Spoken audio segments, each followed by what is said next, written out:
Hi, folks. Steve Urban here. Today's episode of the Riderflex podcast is sponsored by Marketing 360.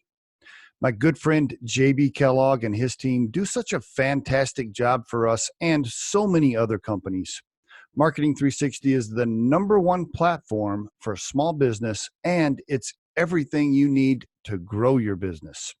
If you need marketing support, I really encourage you to contact them at marketing360.com/Riderflex, and we'll add that link to the description of this episode for easy reference. And on today's episode of the Riderflex podcast, we have guest Aida Fazylova.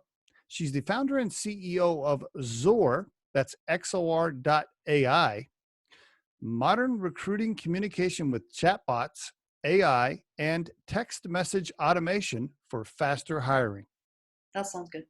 Aida Fazylova on the Riderflex podcast. How you doing? Good, Steve. Thanks for having me. I'm very excited. I'm excited about this one too. You know, I have a lot of entrepreneurs on the show, but not very many that are kind of in the same space that we're in here at Riderflex, you know, that touches recruiting. So yeah, looking forward to the conversation. But before we get into business, tell us about yourself personally. Give the viewers a little background. Yeah, absolutely. So my background, where do I start? So originally I was born in the Asian part of Russia. My educational background was software engineer and mathematician, which is really interesting. I've done a diploma on my neural networks. What happens is right after the university, I dived into the talent acquisition as a practitioner. And nearly a decade, I've been working as a practitioner in talent acquisition, primarily technical recruiting. After this, I started my first business, which was offline businesses of co-working spaces.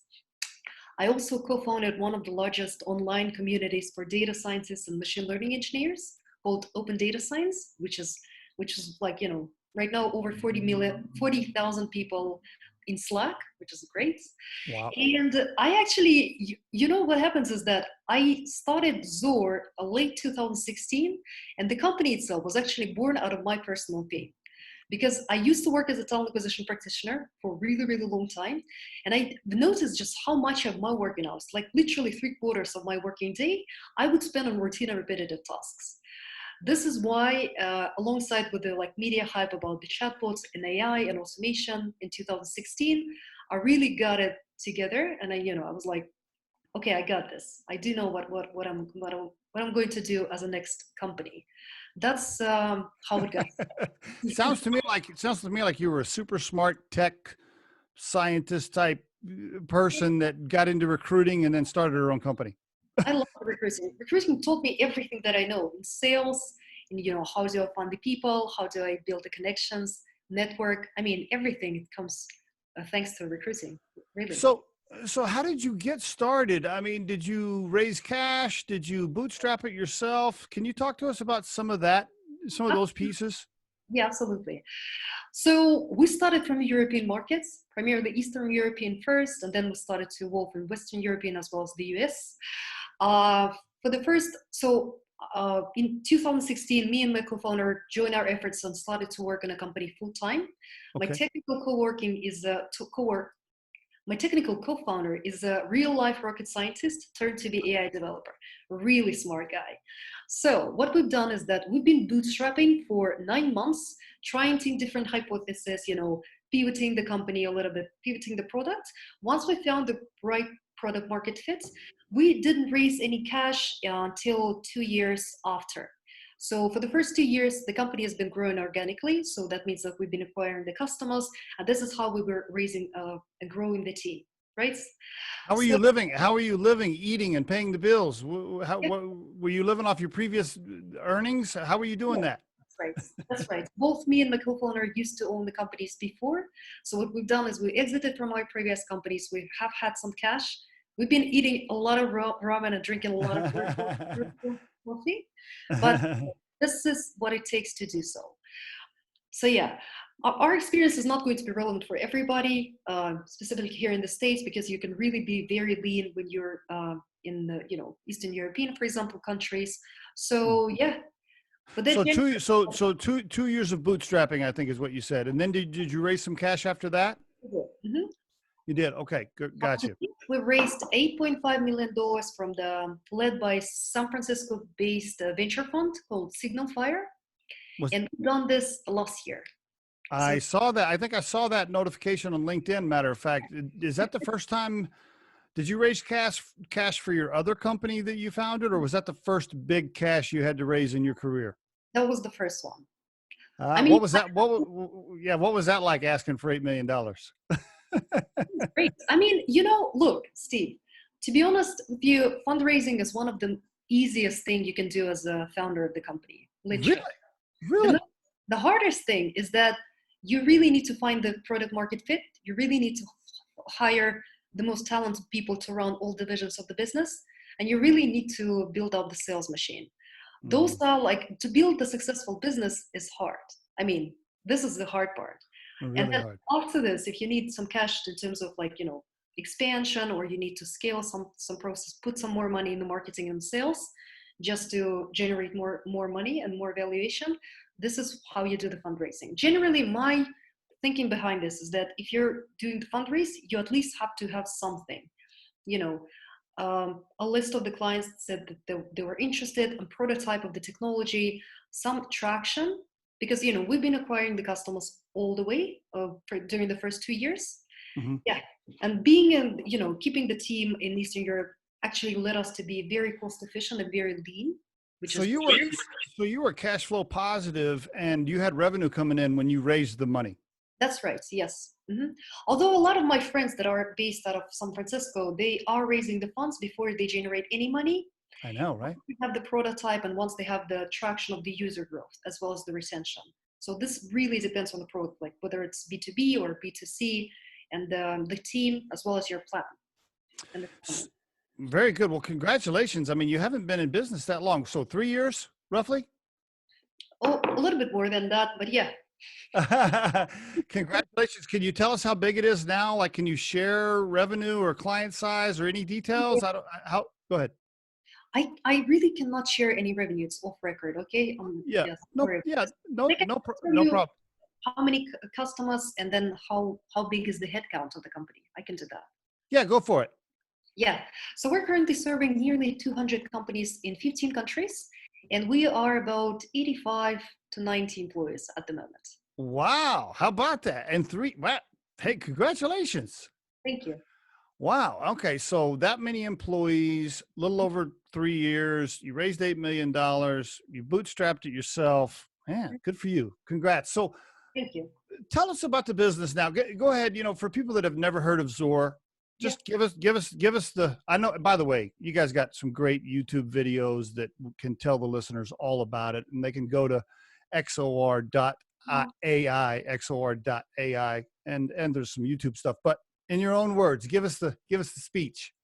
Absolutely. So we are a modern communication platform that lets the recruiting teams as well as HR teams to hire people and retain them much more effectively. And although everybody in HR technology does this, we do this a little bit differently. So on one hand, we give them the opportunity to text their candidates as well as exchange in the messages in the messenger apps like WhatsApp, Facebook Messenger, Telegram, WeChat, and so on and so forth. Why it's important? Because it really drives the engagement as well as the conversion rate and speed of the responses. So on average, 46% of the applicants respond within 46% of them will respond within 15 minutes if you text them, compared to 3% over the period of 1 to 2 days over the email if we're talking about the passive candidates engagement. Wow. So on the other hand, we're utilizing the artificial intelligence and smart chatbots that let the recruiting teams to automate the most routine and repetitive processes in recruiting.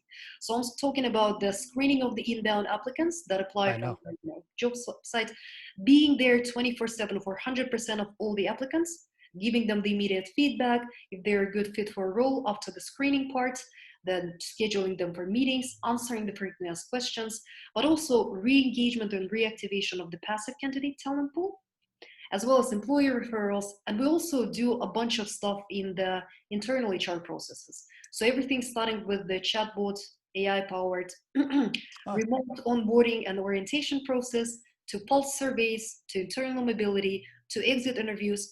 And also what's very important right at this moment is staying engaged with your with the people that you had to lay off, unfortunately. Yeah. So that once the crisis, passes, and then the economy starts to kick back in, so that the companies could actually rehire those people quickly. So it doesn't, does it replace your applicant tracking system, or you add this on? Go ahead. Really good question. So we don't replace the existing technical stack for the companies, although companies can use Zor as a lightweight ATS in itself. So if they Okay. don't have an ATS in place, absolutely okay. But we actually sit on top of the existing technical stack of the company, which is usually a ATS as well as the CRM and the calendar system. So Okay. we sit on top of this as an AI-powered communication layer. So if Riderflex, we use Jazz for our applicant tracking system, and we use HubSpot for sales. Great. Do you set on? Can you We take care? Absolutely. We have pre-built integration with nearly 30 applicant tracking systems at the moment. Jazz HR would be one of them. So yeah, Okay. All right. Very good. Okay. And so it's all designed. I think what I hear you saying is, hey, I'm going to save you minutes and payroll and heartache from doing all these repetitive tasks, specifically with early communication, with a lot of the early communication with candidates. Is that accurate? That's right. But also we do automate a number of processes throughout the hiring process. Once they're from stage to stage, whether it's update whenever their status changes or answering different candidates' questions, scheduling them for the next steps of the interview process. Yeah, all that. Yeah. Like, panel interviews, sequential interviews, mass interviews, updating everybody's calendars, making sure the candidates actually show up by sending them the reminders. So this is the whole lot, from pretty much end to end, from the initial engagement up till the job offer. Now, what about this? At Riderflex, our big value prop is matching candidate personalities to company cultures and the human touch. And I even do video interviews with candidates during the final stages before we present somebody to a client. One of the recruiters will work on a project. They'll select a small group. I will then video conference and help the recruiter pick the final 2 or 3 people to put in front of a client. Your product doesn't replace that piece, right? It just helps is that, you want to speak to that? Go ahead. Absolutely, yes. So Zor is not a replacement for the recruiters at all. So what we do is we help them to bring this high quality human touch that you were talking about back to the recruiting. Because if the recruiters are just overwhelmed with stacks and stacks of resumes, going back and forth over the email, trying to schedule them for meetings, or phone screening the candidates, asking the same questions and answering the same questions, they cannot really focus on what's most important, building out the relationship, closing the deal, selling the job. This is something that recruiters should be doing, as well as high level oversee, as well as tell us, hey, here are the criteria I'm looking for in the candidates. This is what I need asked, and here are the criteria that we need to define whether or not this candidate is a good fit. We don't necessarily assess them in terms of like cultural fit for the company.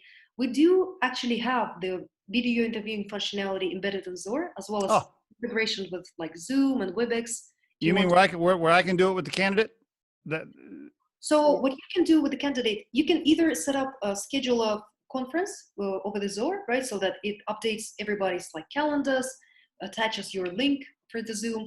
But also what you can do is you can use asynchronous video interviews. When the candidates are recording this video, or like self-introduction in terms of the video, or video response to some of the questions you have, right in the chatbot, right in a chatbot interface, either from a mobile device or from the desktop, but they can do this 3 p.m. in the afternoon on Sunday, or after hours during the lunch break. And then the recruiters actually receive all of those video responses of the candidate and can watch them. So it's asynchronous interview when we're not getting together on the call. But, okay. Yeah. So you're not eliminating all of our jobs with this fancy technology. You're making life easier for us. As you described it, I thought to myself, well, if we used this product at Riderflex, I would have more time for doing the video interviews and the relationships, just like you talked about, right? Yeah, absolutely. Who's your target customer? Is it a small, so Riderflex, we're like at the recording of this podcast, this is April 29th, 2020. We're about $1 million firm right now. What's your target size? I mean, are you selling to, Mhm. you know, big time firms? Are you selling to mom and pop recruiting firms? Who are you selling to? We actually, around like 30% of our customers up to date are staffing agencies. So we do love and know how to work with even smaller staffing agencies. Absolutely, no problem. But the rest of them are direct employers, and the I companies see. as small as maybe 250 employees. Okay. So, thousands and thousands. Okay. Okay. Gotcha. Who's like one of your biggest clients? Can you Yeah. name a, Yeah, Mars, ExxonMobil. So those. what Oh, are you the one that got that contract signed with ExxonMobil? Did you get that? Did you do that? which one? I don't really Both. You probably did both, huh? know.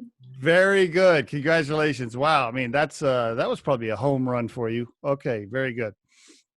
All right. So 70% of your clients are companies, 30% are staffing agencies. Yeah, that's right. And RPOs. And okay. Can small firms like mine afford the product? Can you talk about pricing, or is it pricing on the website? How does that work? Absolutely. So the pricing is very, very reasonable and very, very affordable. It actually is tiered and it's based on the recruiting seats, right? It can be as low as 3,600 per year for the team of up to 3 recruiters. Okay. That's something that you can start with and expand, but it can Okay. be as, and it goes up and up. And for the enterprise customers, is of course a much higher price. I see. Yeah, it's Okay. very affordable. Okay. Okay. Very good. And if somebody wants to sign up, do they just go to the website? Yes, that's right. From the Excellent. website, and they need to just request the demos, pick themselves the date as well as the time slot that works best, and our team will talk to them. Okay, very good. When you started, was there any competition? Nobody else was doing something like this, or talk to me about competition in general. Absolutely. So we are on an emerging space right now, although it's very, very blue sea right now. So it's not the competitive market. The companies do not have the line in their budget saying this is how much we're spending on AI and chatbots and recruiting this year. It's fairly new, so there's a lot of market education involved.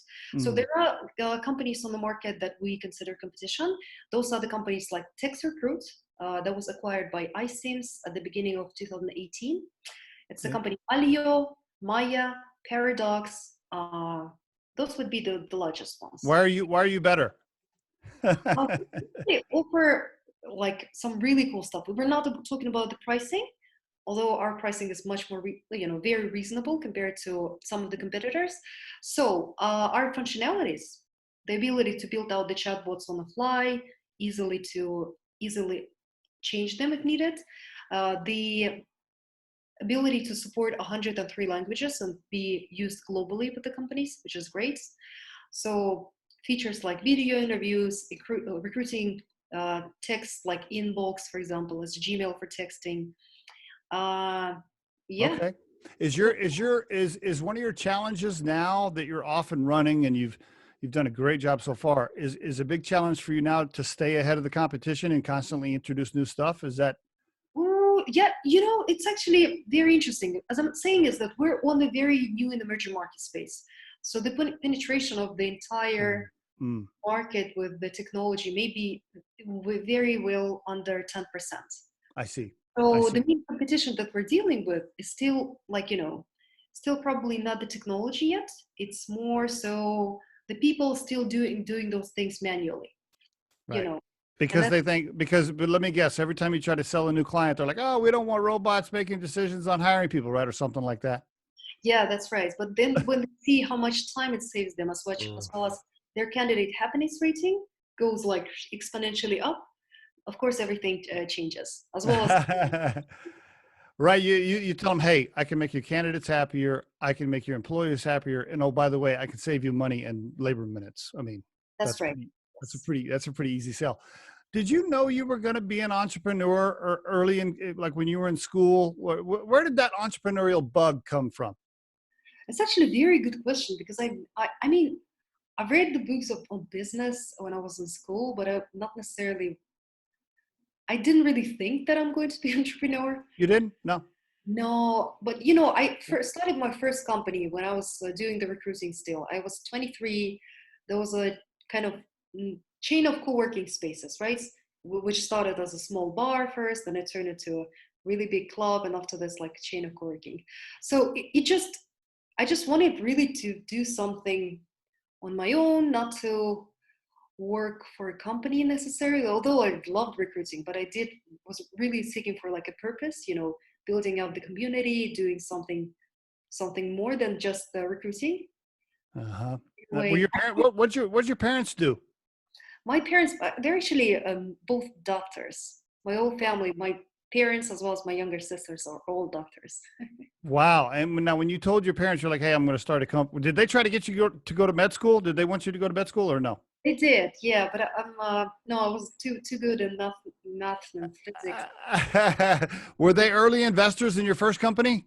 No. No. But the important thing to know here is very interesting thing about Eastern Europe and then CIS region is that doctors over there, here they're the wealthiest people you can think of, right? Right, It's right, you can right. easily do like 450K per year, but back then, since they're all depending on governments, they're like the poorest people you can think of. Really? I didn't know. Wow. Wow. Okay. I didn't know that. Any brothers or sisters?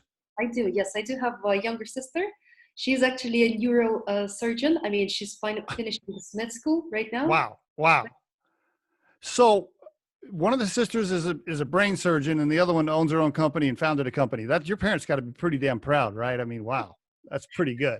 They tried to convince me not to do this. Although when I started, I didn't tell them for the first year, probably. Yeah, but then I was like, surprise, possible. That's pretty good. Wow. Okay. Any advice for aspiring entrepreneurs that want to start their own business, but they're a little bit scared and nervous? Anything you'd want to tell them? Yeah, absolutely. So there are actually a lot of things. Yeah. So first of all, before you start, I I really encourage y'all to, if it's a B2B startup, right? You really need to work in this particular industry or in a company that is doing something similar for quite some time in some specific divisions and learn the processes throughout so that you actually have an idea what's wrong with them and Mm. how you can actually improve this, right? The second one would be important one is that you really need a technical co-founder. If it's in tech, or even if it's not in tech, you really need a partner in crime, like a co-founder who is going to be there, because it's much easier to build the business when it's not only not only one of you. Yeah. So, and their skill sets as well as the experience, they need to actually complement your skill sets very good. And then there need to be like, hey, I'm doing the business, I'm doing the sales. You really need to take care of the product and the technology, right? Development, for example. So there need to be also, so with product market fit, you really need to dedication as well as some Right. cash in the bank just to support yourself while you're going through the early stages. You need a network when if you need to raise the money, for example, as a pre-seed, the early stages of the company. Talk to the entrepreneurs that have been raising the money in the past so that they can help you out with the pitch deck as well as with the pitch itself. Definitely, make connections with the entrepreneurs, hustle so that they can make introductions to their investors so that, it will be more credible and then better for you and easier for you to raise the money. Did you have a certain amount of cash saved up before you started to where you said to yourself, I have to get this going in 6 months or 12 months? Did you have a timeline where you knew that Hmm. if you didn't get it going to a certain point, you were going to have to go back to work? Yeah, but since I'm a recruiter, it's easier because I can just do freelance I see. I on a see. side. It's very handy because I just had a bunch of the companies that wanted to work with me, and I was just closing vacancies while I was doing the business on the part time. But actually, it's very important why I told you about the co-founder, because for the first, I started the company like myself, but not fully committed because I didn't have the technical co-founder at the time. Hmm. So it took me 6 months to actually pick the right person because I was trying to do this like with other folks, which really um, couldn't No. pull it off, right? Oh, Yeah. And then once I met the right co-founder, this is when we started. By the time we got started, I did have some savings in the bank, not a ton, but again, we were very, very lean. We were working from house, and then just doing our stuff, selling the product during the day, and then just meeting numerous customers, because we were networking. We were just we were introduced to a bunch of the companies through the network that we generated, and during the night we were just building product, engineering, and so on and so forth. All of that. Wow, that's pretty cool. Now, while you're building this, you're also starting to hire people, and you're learning how to be a CEO, and Yeah. all along the way, right? It's not like you didn't go to CEO training school, right? You just had to kind of learn that along the way. And now what'd you say, you have 80 employees or something like that, Yep. right?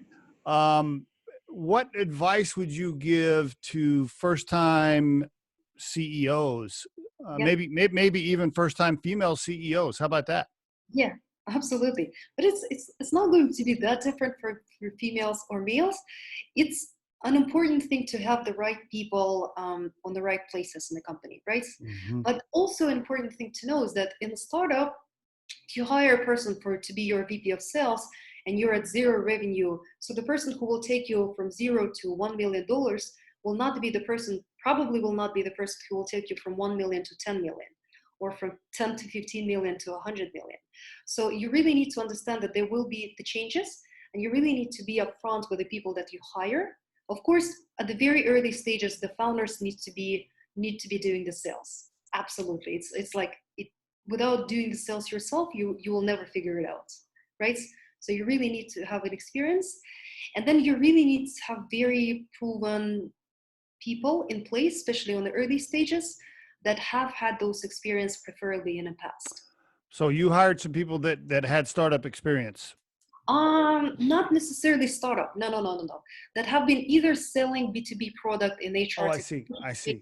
or I have see. been building like high-low products as a software engineer in the past. So this is important because there are some roles where you just cannot really teach the people how to do without them spending like first 5 to 7 to 10 years of their life, of their working out life, doing this and be Yep. really, really great professionals. But then on the earliest stages, like you are wearing a lot of hats, right? So it's very important to hire like the people who are generalists, who like very loyal to you, who really dedicated to the vision.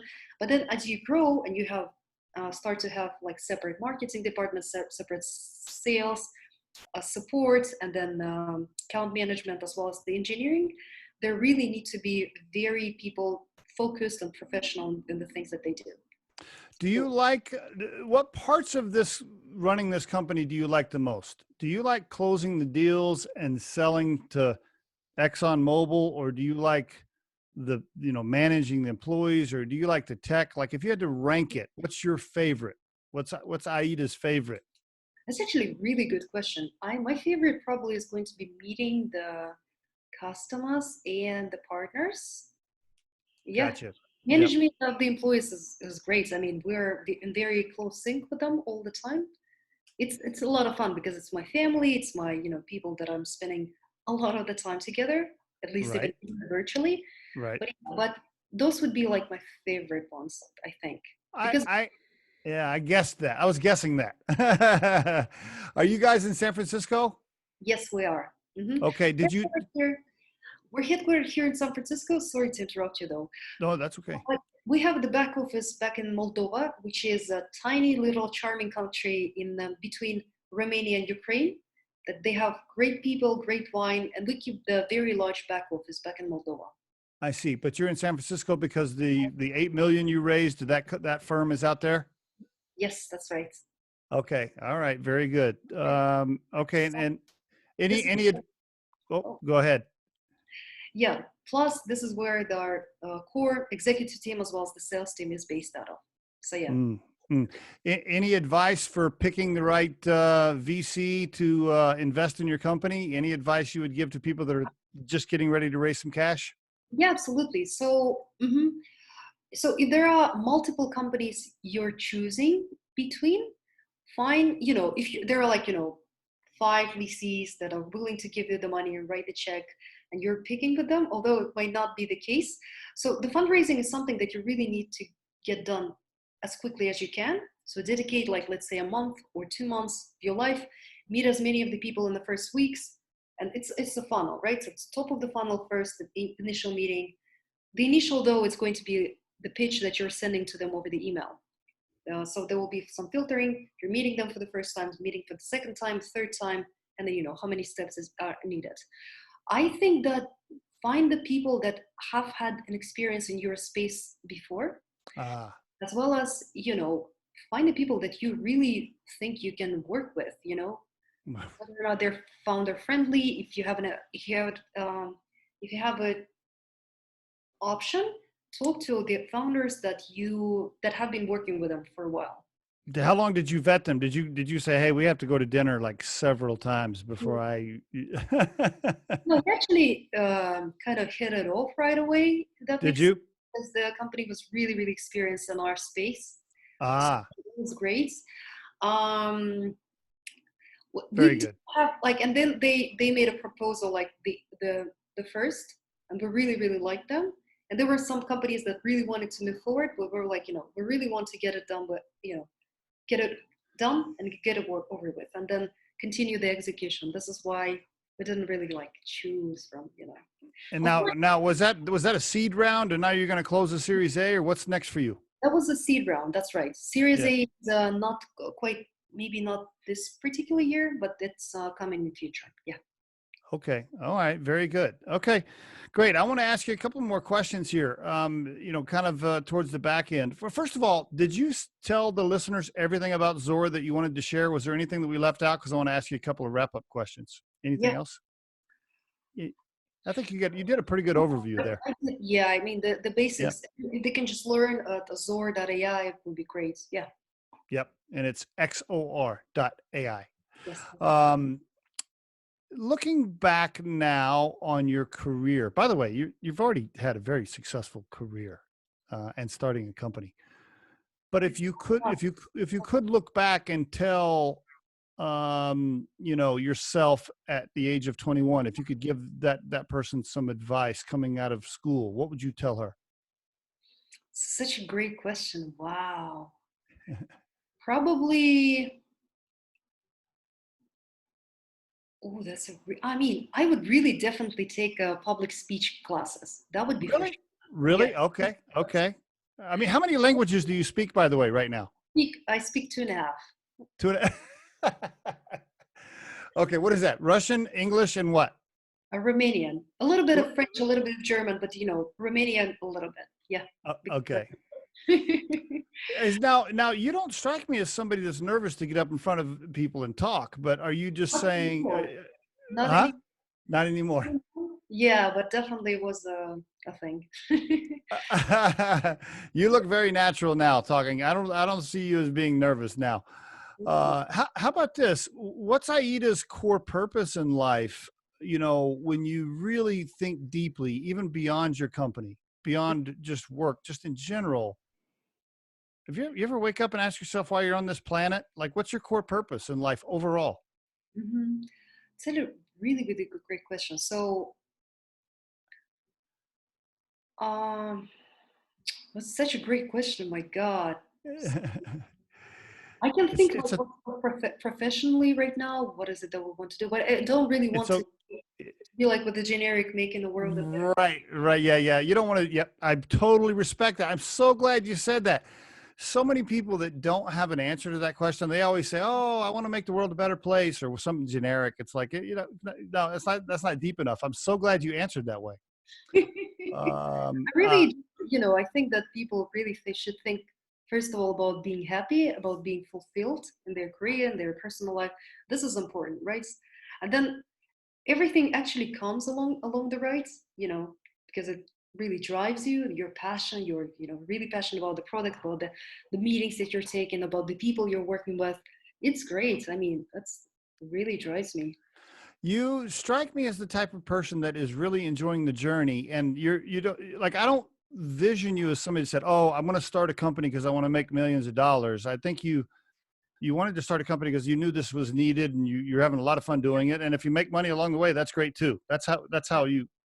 Yes, that was the case. I mean, obviously every entrepreneur is starting the company for profit, for making money, Yeah. but then you really got to see you really need to see the vision. You really want to see, like in your head, how it's going to grow in the next years, Mm-hmm. how it will change the way people do things right now. For example, you know how the application process looks like in like 90% of the enterprise companies right now, right?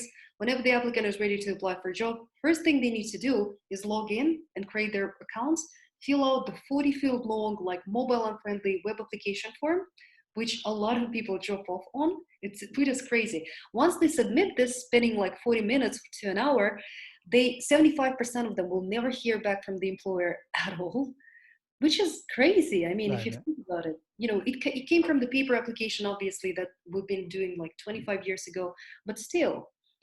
And then seeing how the candidate experience changes, like, completely when whenever they're hitting the apply button, the chatbot pops up and starts to engage them into a conversation, right? Answering any of their questions, screens the candidate for a role to make sure this candidate is actually qualified, because candidates in The desperation to hear Riderflex back any podcast something features just entrepreneurs, start to apply business randomly, executives, start to and mass the apply, stories behind how they got there, being not a as good well fit as for a daily role, tips on they career will advice complete the and job job description, but they're just interviews. desperate. Our show And can then be the heard chatbot just about asks them anywhere all the these questions they days, need to know but you about can them, visit schedules them for riderflex.com the next and click on the episode, which is a podcast phone page call to or a hear Zoom meeting all with the an previous employer, for example. episodes And then and just, learn more about the within like recruiting 1 and to 3 consulting minutes, they got the services we feedback. provide. They were served, Contact us at and the it's email there address 24/7 for every info single at one of them. riderflex.com or 888-964-5876. Thanks so much for listening, and if you enjoy our show, please be sure to subscribe to our channel and like the episodes. Really, it makes the candidate's life better too, and you can tell you're passionate about both. You can tell you have passion around making it a better experience for everyone. Yeah, that's true. That's very important. Which is great. Very good. Okay,